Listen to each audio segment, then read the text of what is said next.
Ya, kita akan dibuka Al-Mabhasus Salis ya. Baiklah, bismillahirrahmanirrahim. Assalamualaikum warahmatullahi wabarakatuh. Para peserta kajian usul fikih yang saya hormati dan saya banggakan. Sebelumnya mari kita awali dengan bacaan surat Al-Fatihah. Liridhoillah wali syafaati Rasulillah wali arwahi abaina wa ummahatina wa musannif hadal kitab Wahbah Zuhaili wa li hadhihi niyah as-solihah wa li kulli niyatin solihatin. Al-Fatihah. A'udzu billahi minasyaitonir rajim. Bismillahirrahmanirrahim. Alhamdulillahi rabbil alamin. Ar-Rahmanir Rahim. Maliki yaumiddin. Iyyaka na'budu wa iyyaka nasta'in. Ihdinas siratal mustaqim. Siratal ladzina an'amta 'alaihim ghairil maghdubi 'alaihim waladdallin. Amin. Silahkan dibuka Al-Mabhasus Salis ya, fi maudhu'i ilmi usulil fiqh. Nah, kemarin kita sudah selesai membahas tentang ta'rif usul fiqh ya. Sekarang apa objek bahasan dari ilmu usul fiqh? Karena setiap ilmu itu memiliki objek bahasan yang tersendiri, yang berbeda dari ilmu-ilmu yang lain. Bismillahirrahmanirrahim. Al-Mabhasus fi maudhu'i. Yang ketiga, objek pembahasan usul fikih itu terdiri dari 5 subbab. Wahiyya, itu yang pertama, mabahisul adillati allati tawassala ilal ahkamis syar'iyyati, yaitu pembahasan-pembahasan dalil yang mengantarkan kepada hukum-hukum syar'i. Wahia masadirut tasyri'il islami ya, itu dalil-dalil itu merupakan sumber-sumber tasyri' Islam. Tasyri' Islam itu artinya penetapan hukum Islam. Alladzi yastaki minhal muslimu hukmallahi ta'ala, di mana seorang muslim menimba hukum Allah ta'ala. Jadi hukum Allah itu harus ada dalilnya.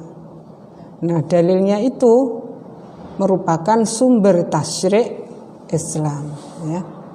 Wa hadhil adillatu qismani. Adapun dalil-dalil ini ada 2 bagian. Qismun alaihi oleh kelompok ahlu sunnah wal jamaah. Wa qismun mukhtalafun fihi. Dan bagian yang kedua adalah yang diperselisihkan. Ya'tamidu alaihi ba'dul a'immati duna ba'din, yang digunakan oleh sebagian imam dan bukan yang lain. Nah, Mbak, Mas, kalau di sini disebut disepakati oleh ahlu sunnah wal jamaah, berarti ada enggak golongan yang tidak sepakat? Golongan apa? Syiah, iya. Jadi yang di luar ahlu sunnah wal jamaah itu adalah Syiah ya. Itu tidak sepakat adanya qiyas, adanya ijma ya. Begitu juga dalam mengartikan sunnah itu berbeda dengan ahlu sunnah wal jamaah. Nah, jadi ini yang dibahas di sini adalah usul fikih kelompok apa? Sunni ya, ahlu sunnah wal jamaah. Nah, itu yang pertama, yaitu pembahasan tentang dalil. Yang kedua, mabahitut ta'arudzi wat tarjih, yaitu pembahasan tentang adanya ta'arud ya. Ta'arud itu kontradiksi, artinya ada yang berlawanan gitu ya. Wat tarjih, dan cara menetapkan tarjih atau memilih yang unggul. Jadi dalil-dalil itu ada ndak yang ta'arud, yang kontradiksi? Ada ya. Jadi misalnya antara lafadz yang dohir dengan lafadz nas misalnya ya.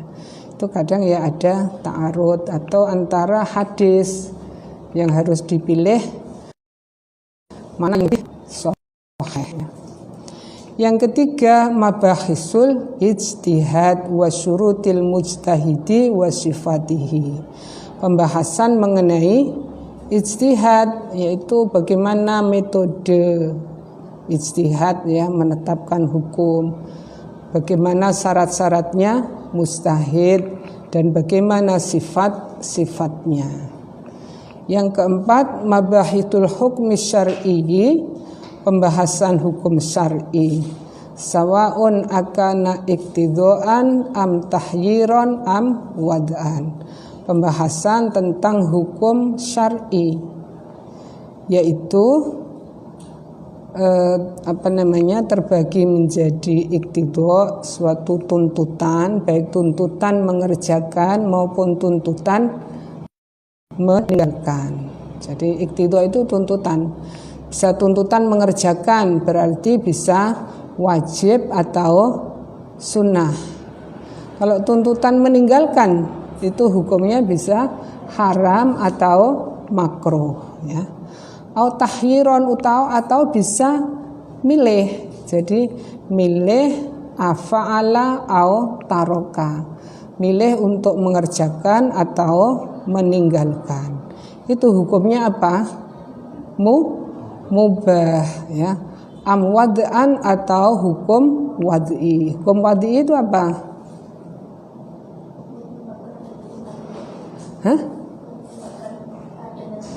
Yang menyebabkan hukum taklifi. Jadi wad'i itu enggak hanya bisa menyebabkan ya, jadi bisa menghalangi juga, karena wad'i itu terdiri dari 3 macam.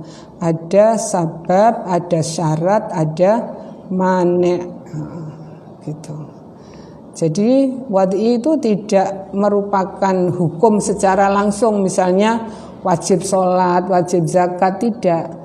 Tapi membahas tentang sebab dari adanya hukum taklifi, syarat adanya hukum taklifi, mane' adanya hukum taklifi. Ngerti nggak contohnya? Ini misalnya hukum taklifi menetapkan kewajiban sholat. Nah ini dibahas di dalam apa sebabnya ada kewajiban sholat. Apa sebabnya ada kewajiban sholat? Yang paling pokok, ya adanya waktu sholat. Jadi sampean tadi sholat asar, karena apa? Karena bertemu dengan waktu asar. Kalau misalnya pingsan gitu ya, yang nggak ada kewajiban sholat. Nah itu sebabnya adalah dukhulil waktu sholat. Itu sebab. Syaratnya, jadi ada sebab harus diikuti dengan syarat. Syaratnya apa? Syaratnya suci, apalagi menutup aurat, menghadap kiblat ya sebagai syarat. Nah misalnya ini waktu ada, lalu syarat sudah tercukupi ada, ternyata ada mane'-nya apa? Haid, sampean haid ternyata. Nah maka walaupun ada sebab, ada syarat, menjadi terhalang sholat itu. Nah itulah yang dibahas di dalam bagian dari hukum wad'i. Selain itu ya dibahas ada sah, batil, rukhsah, azimah gitu ya. Yang kelima apa? Kaifiyatu iktibasil ahkam minal adillah, yaitu metode menggali hukum dari dalil. Ai wujuhu dalalatil adillah, yaitu segi petunjuk dalil bisighati wan nadmi, ya, dengan sighotnya, au bil fahwa wal mafhum, atau dengan ibarah yang eksplisit atau dengan mafhum, au bil iqtidha wa dzarurah, au bil ma'qul wa ghairu dzalika, dengan ma'qul dan lain-lain mimma bahithil kitab was sunnati, dari pembahasan Al-Quran dan Sunnah, allati sanadrusuha fid dilalat, yang akan dibahas di dalam bab dilalah atau dilalatil alfat atau dilalatul alfat. Nah, jadi ada berapa objek pembahasan ilmu usul fikih?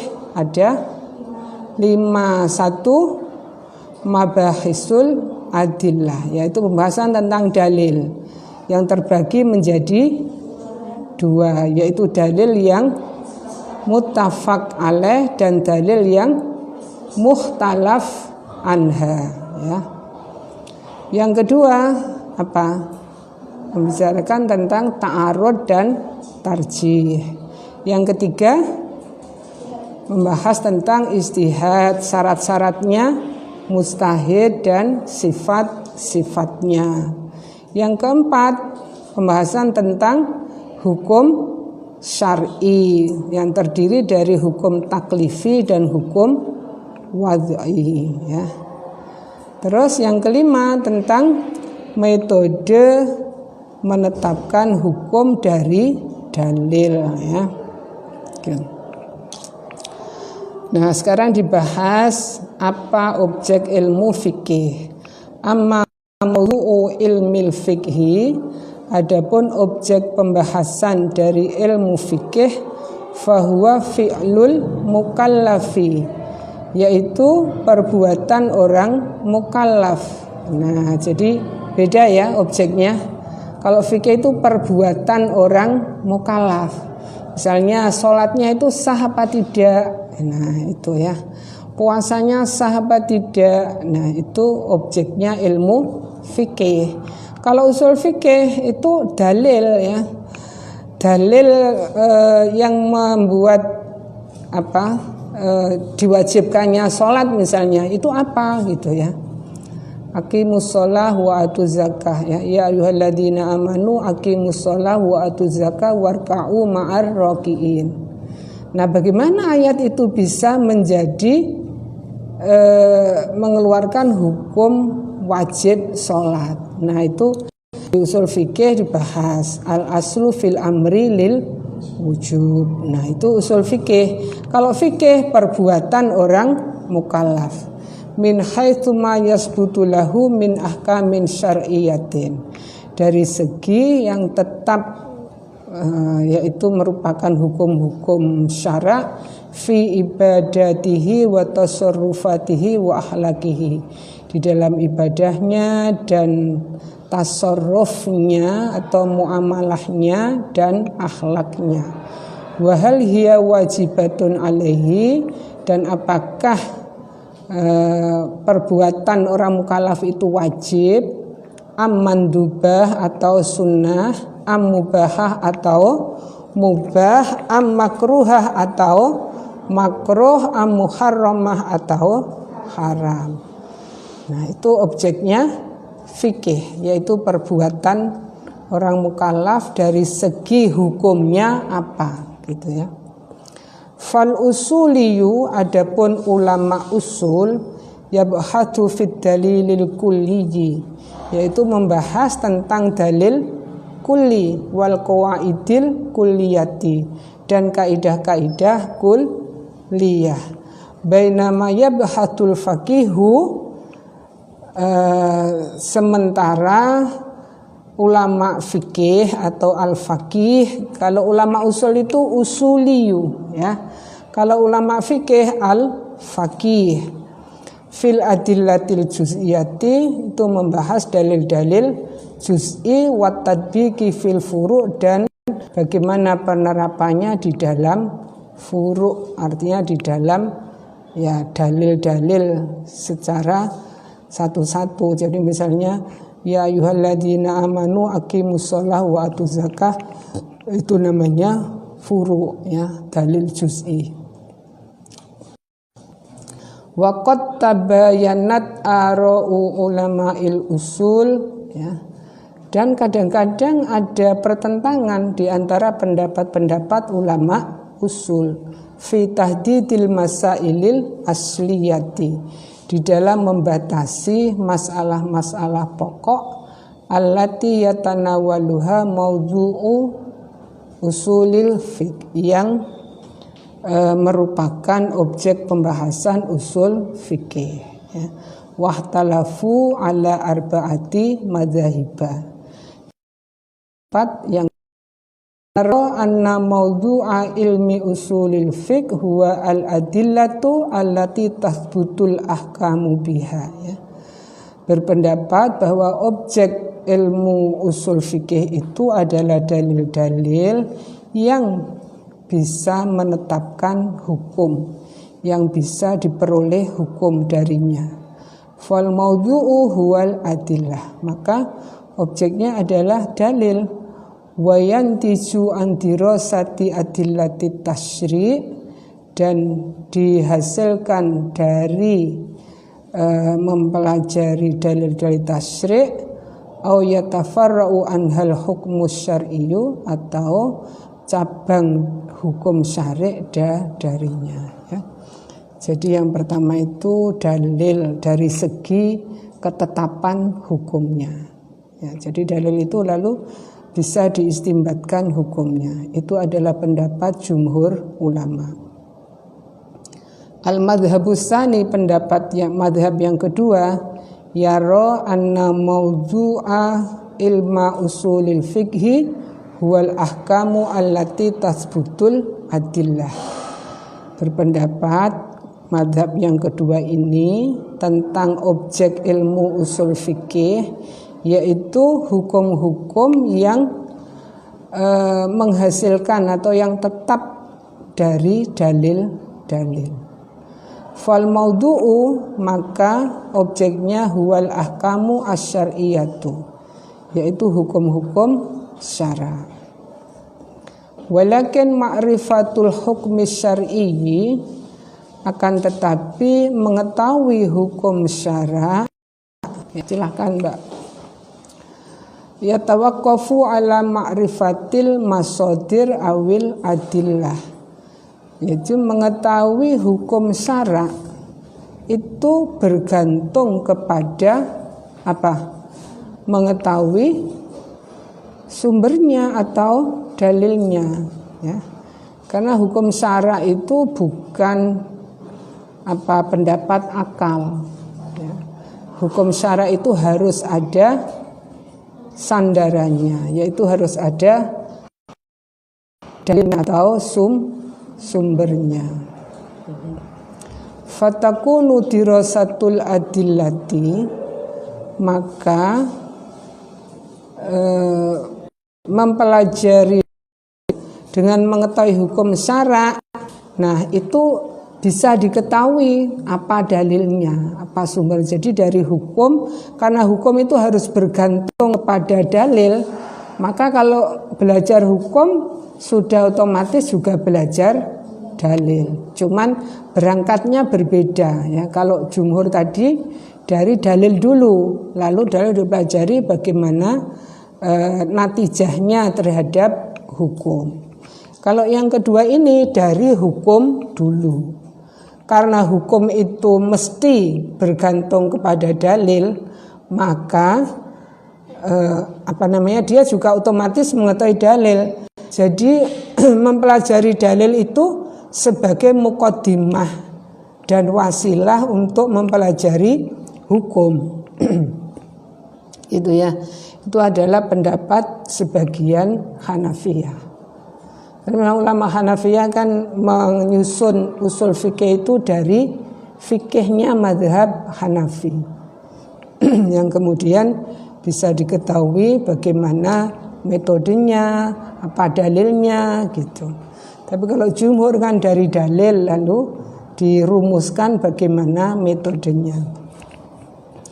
Al-madhabus salisu, adapun madhab yang ketiga, yara anna maudu'ahu wal adillatu wal ahkamu ma'an wa huwa ra'yu sadris syariah wa ghairihi minal hanafiyah. Nah, ini yang mengompromikan di antara dua pendapat, yaitu objeknya usul fikih itu ya dalil ya hukum secara sekaligus gitu. Itu adalah pendapat ini Imam Sadrus Syariah dan lain-lain ulama dari golongan Hanafiyah. Adapun al-madhabur rabi', apa yang diunggulkan, ya, diprioritaskan, dan sifat-sifat mujtahid, ya. Nah, dari keempat madhab ini, ya, sesungguhnya tidak ada perbedaan yang bertolak belakang, ya. Karena dari yang pertama itu berangkat dari dalil, tapi nanti berakhirnya juga kepada hukum, ya. Metode terus hukum. Yang kedua dari hukum, karena hukum itu harus tahu dalilnya, akhirnya juga ya dalil sama saja, ya. Nah, jadi ya hukum ya dalil. Nah, ini wanataja anil ihtilafis syabiki, dan kesimpulan dari perbedaan yang sudah disebut tadi, ihtilafuhum fi tartibil mabahithil usuliyah, yaitu sekedar perbedaan di dalam mengurutkan tertib, ya, tertib sistematika dari pembahasan-pembahasan usul. Fa ba'duhum yuqaddimul hukma syar'iyyah tsumma yatba'uhu bil adillah wa ba'duhum yabda'u bil adillah tsumma bil ahkam. Sebagian ulama mendahulukan hukum syar'i, kemudian diikuti dengan dalil-dalil, dan sebagian yang lain dimulai dari dalil kemudian dilanjutkan dengan hukum. Jadi hanya tartibnya saja yang berbeda. Wal waqi'u, nah sekarang bagaimana realitasnya, hakikatnya? Anna mabahital usuli muttafaqun 'alaiha. Sesungguhnya objek pembahasan usul itu disepakati oleh madhab-madhab itu. Walakinnal ihtilafu fi i'tibari ahadil abwabi aslan wal akharu tab'an. Perbedaan pendapat itu hanya dari segi mana yang dianggap pokok dan mana yang dianggap sekunder berikutnya, ya, yang mengikuti, ya. Aslan itu yang katakanlah primer gitu, ya, wal akharu tab'an, dan yang berikutnya itu yang sekunder gitu. Bedanya di situ hukum, kan gitu, ya. Aw anna ahadaha jauharun wal akharu taqdimun lahu, ya. Atau perbedaan itu pada yang satu disebut substansinya, ya, dan yang lain itu hanya muqaddimahnya saja, gitu. Aw anna ba'daha yadrusu minan nahiyati dzatiyah wal akharu minan nahiyatil ardhiyah wa hakadha, ya. Terus bagian mempelajari dari segi substansi, ya, dzatiyah, wal akhar, dan yang lain dari segi ardhiyah, itu apa, cara pemaparannya, wa hakadha, ya, dan seterusnya, ya. Wa yustamaddu hadzal ilmu madatuhu min ilmil lughah wa ilmil fiqh wa ilmil kalam wa yustanadu ilal mantiki wal aqli. Dan ilmu ini itu mengambil apa namanya, atau ada saling hubungan gitu, ya, antara ilmu usul fikih dengan bahasa, ya, dengan ilmu fikih, dengan ilmu kalam, dan juga dengan mantek, ya, dan akal, gitu. Jadi untuk bisa membuat rumusan kaidah-kaidah usul fikih itu, usul fikih itu mengambil sebagian dari ilmu bahasa, ya, dari ilmu fikih, ya, karena kan dari hukum-hukum itu bisa diketahui, ya, bagaimana dalilnya. Kalau sudah diketahui dalilnya, bagaimana cara memahami dalil. Nah, itu menjadi rumusan usul fikih. Paham enggak? Terus dari ilmu kalam juga. Jadi misalnya tentang akidah, keimanan, apa itu kita memahami Al-Qur'an kan sudah harus sesuai dengan bagaimana kehendak Al-Qur'an, bahwa kita itu harus beriman kan gitu ya. Nah, jadi memahami ayat-ayatnya juga atas dasar keimanan itu. Gitu.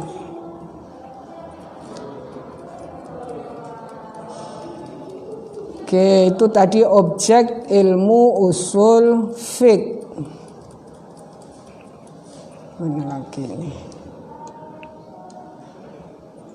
Nah, ini al-faslu faidati ilmi usulil fiqh, yaitu tentang faedah ilmu usul fiqh. Jadi sudah takrif sudah, ya, objek sudah, sekarang faedahnya. Inna ilma usulil fiqhi min asyrafil ulum. Sesungguhnya ilmu usul fikih itu merupakan ilmu yang paling mulia. Wa a'dhamuha qadran, tingkatannya paling agung. Wa aktsaruha naf'an, dan yang paling banyak manfaatnya. Wa la tadharu faidatuhu illa ba'da bayanil ghayati minhu, dan faedahnya itu tidak akan jelas kecuali sesudah dijelaskan tujuan dari usul fikih.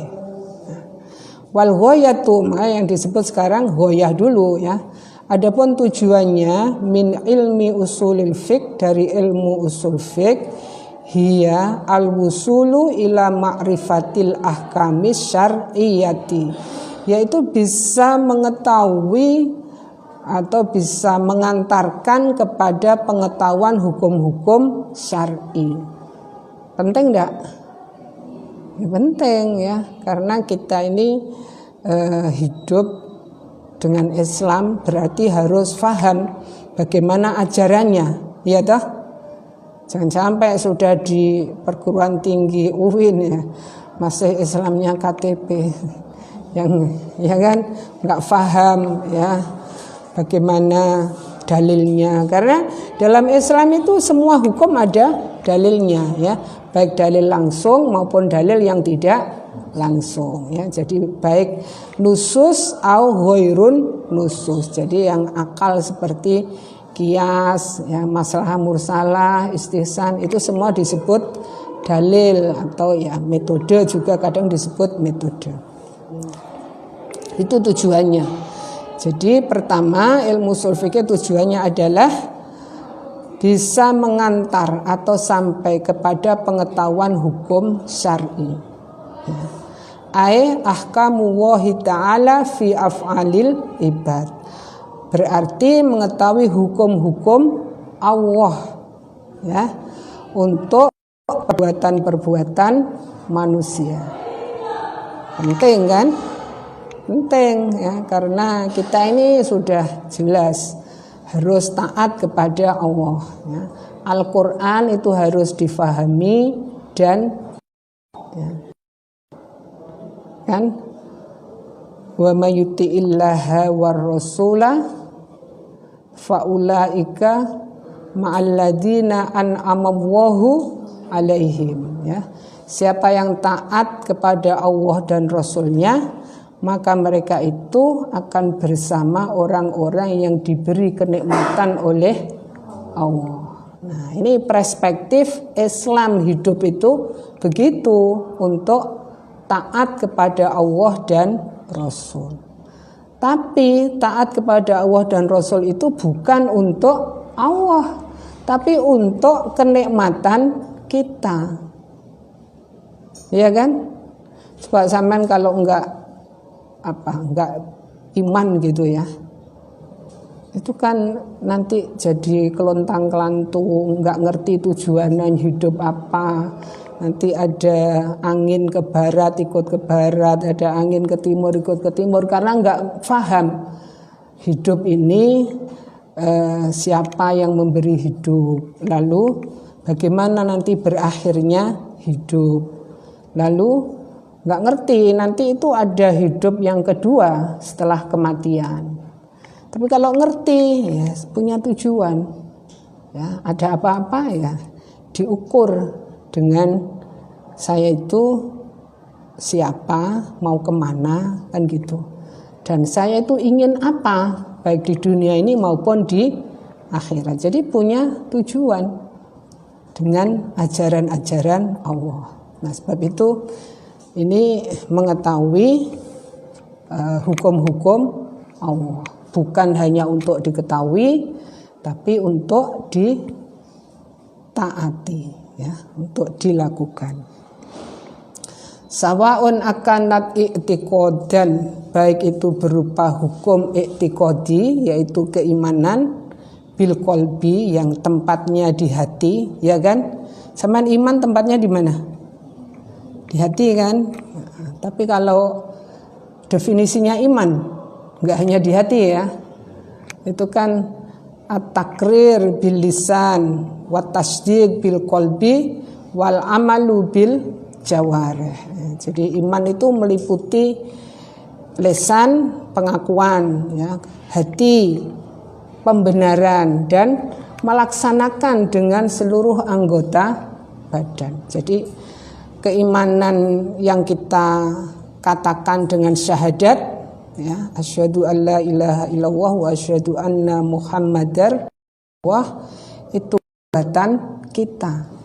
Nah, itu definisi iman yang lengkap. Ya.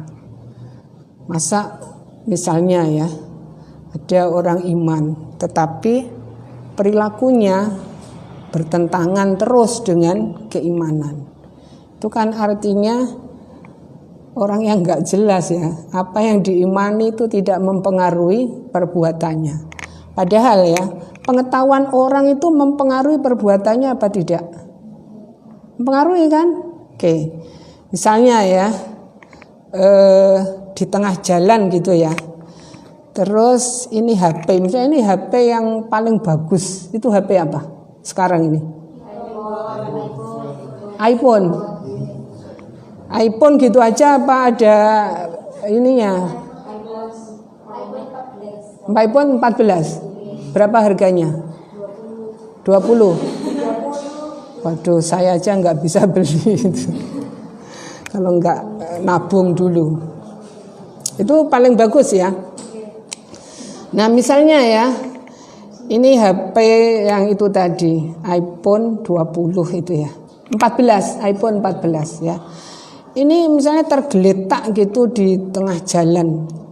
Terus nggak ada orang, sampean tahu. Wah, kok ini tergeletak terus kok masih apa dengan bungkusnya gitu ya. Nggak ada orang gitu.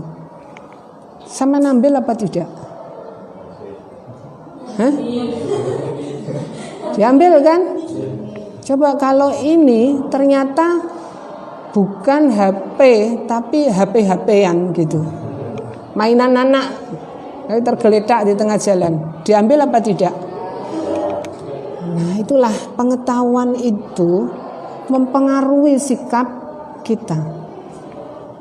Nah, jadi makanya dalam Al-Quran itu sering diminta kita itu tadabbur, ya, merenungkan bagaimana ciptaan Allah ini, supaya iman itu memang sudah masuk di dalam pikiran, di dalam hati kita, dan kalau sudah begitu itu nanti bisa mempengaruhi sikap kita. Itu yang diharapkan ya. Oke. Aun nutqon bil lisan am amalan bil a'dha, ya. Ucapan dengan lisan atau perbuatan dengan semua anggota tubuh, ya. wa sawaun akanat fil amil ibadat tihi wa yantahi anil maharin wa bihtisarin liyakunal mukallafu fil makanil ladzi amarahu bihi wa yatajannabu ma'asyihi wa manahahu anhu. Nah, inilah dengan mengetahui, jadi usul fikih kan mengantarkan untuk mengetahui hukum-hukum Allah. Itu tidak sekedar mengetahui ya, tapi supaya selalu dalam jalan yang memang merupakan ajaran Allah, baik perintahnya maupun larangannya untuk dihindari ya. Wa binaan ala dzalika fa inna ilma usulil fiqhi laisa ghayatun fi dzatihi ya. Berdasarkan dari penjelasan tadi, maka ilmu usul fikih itu sebenarnya tidak tujuan dari ilmu itu sendiri. Wa inna ma huwa tariqun wa wasilatun ila ma'rifati hukmillahi ta'ala fil waqa'i. Tapi ilmu usul fikih itu merupakan ilmu alat, ilmu wasilah ya.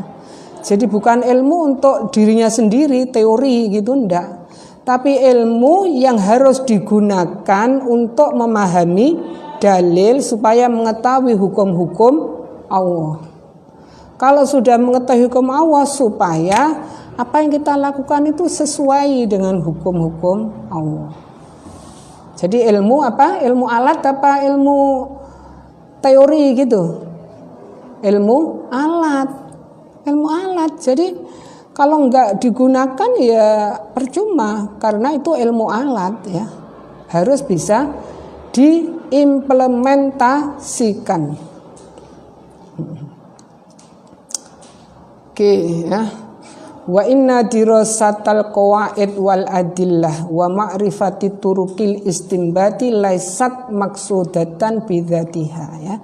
Mengetahui kaidah-kaidahnya, dalil-dalilnya, apalagi tadi mabahisut ta'arud wa tarjih ya. Mengetahui mabahisul ijtihad, mengetahui mabahisu kaifiyatil istimbat, itu tujuannya tidak mengetahui itu, tapi supaya bisa diterapkan di dalam memahami dalil gitu ya. Wa inna ma tuqsadu lima wara'aha ya, yang diinginkan itu tujuannya adalah dibalik kaidah itu.